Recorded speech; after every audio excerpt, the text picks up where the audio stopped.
What's going on, guys? My name is Austin. This is Gone in 60. Today, I'm going to be covering an answer to a question that I get asked all the time on my channel. Austin, why don't you buy a Ford Mustang Mach 1 if you're getting rid of your Bullitt Mustang? So I'm going to share my reasons. I'm going to share my thoughts. They kind of just missed the mark.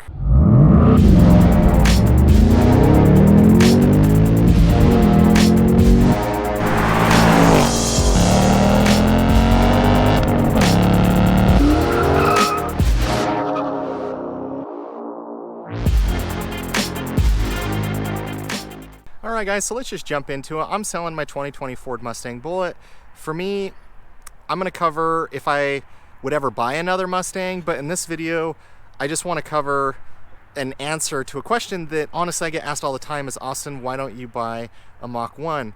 And the reason, just jumping straight into it, is I don't understand and think Ford has done a good job with the Mach 1 and where it fits. Now, for me, the reason I would buy a Mach 1 over a Bullitt Mustang is because of the transmission. I love manual transmissions. It's the only transmission I've had in these muscle cars that I've bought. The Bullitt comes with the MT82, the Mach 1 comes with the Tremec, and it is a vastly far superior transmission, and that is the most enticing thing for me. But when you look at horsepower, they both put out 480 horsepower, 420 pound-feet of torque. They're tuned the same, the exhaust sounds the same, the seats are the same, minus a little orange stripe that you can do across the middle of them. The real differences in the Mach 1 is it's built more for a track. There's a lot of coolers inside of the car, and I'm not even sure on all the different coolers and different things that it has, but it just makes the car perform better at a track day and under racing conditions.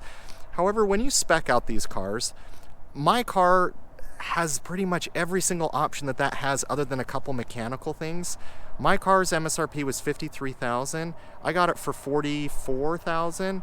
The Mach 1s, and I'll show you guys kind of a comparison, as I kind of tried to spec it out, very similar to my Bullitt Mustang, I was reaching almost $60,000 from Ford ordering a brand new Mach 1. There are no incentives, and obviously in today's market, it's hard to get under sticker like I did with my Bullitt Mustang.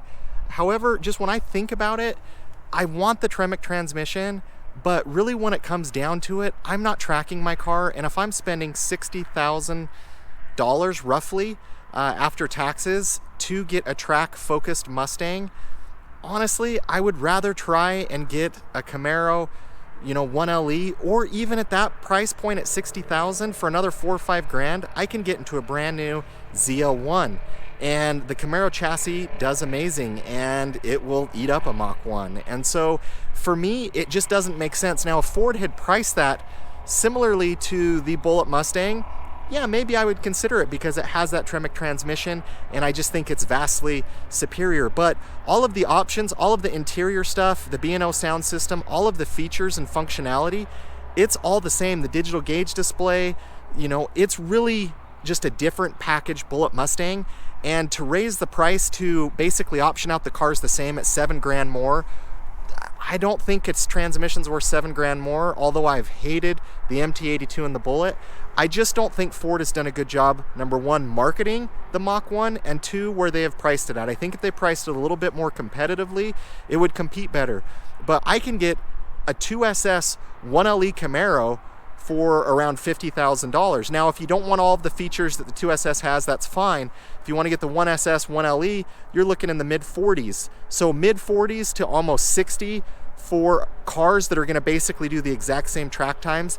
I don't see the appeal, and for me, that is exactly why I just don't see a need to change out my Bullitt Mustang for my Mach 1. So one thing I forgot to highlight as I was kind of editing and going through this video is a lot of you might say, well, Austin, you can get a Mach 1, and it starts out around the $53,000 mark. And that's a great entry point. That's amazing. However, when you compare it to all the goodies you get in a Camaro, when you compare it to all the goodies that you can get in a fully optioned out Charger or Challenger, it's still just overpriced, in my opinion, for what you get compared to what performance you can get from the Camaro that will, in my opinion, exactly match the Mach 1. Guys, I'm Austin with Gone in 60. Thank you for watching today's video, and we'll catch you on the next one.